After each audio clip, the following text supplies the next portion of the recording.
presented by Public Music Mathli. बोला शंकर भगवान की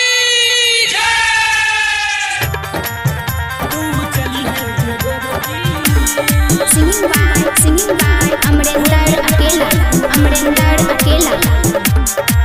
अब गेले जाने सावन के सोमवारी, अब गेले जाने सावन के सोमवारी, बोलबम के नारा लगे वही। तू चली है गे गोरकी हमें देव घर घुमाइबो।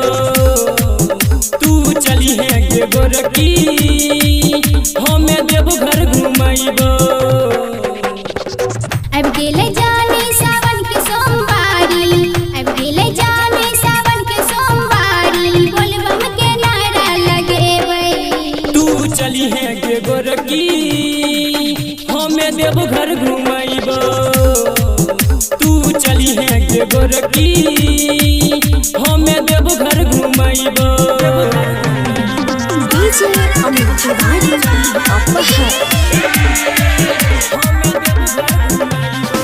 बाबा के मस्ती में डोलत जइबै बाबा धाम गे। सुइया पहाड़ पर चढ़बै रे छौरा, लेबै बाबा के नाम रे। भांग के नशा में जइतै कांवरिया, भांग के नशा में जइतै कांवरिया, भांग के गोला खिएबै। तू चली है गे गोरकी हमें देव घर घुमाइबो। तू चली है गे गोरकी हमें देव घर घुमाइबो। DJ अमित तिवारी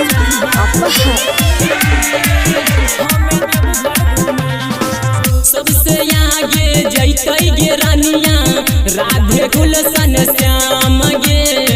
सुल्तानगंज से जलवा उठाइबै, चले है बाबा के धाम रे। बांधिल छौरा रे गेरुआ पगड़िया, बांधिल छौरा रे गेरुआ पगड़िया, तोरा बाबा से जाके मिलेबो। तू चली है गे गोरकी हमें देव घर घुमाइबो। तू चली है गे गोरकी हमें देव घर घुमाइबो। Recording studio public music Dudhpura बाजार।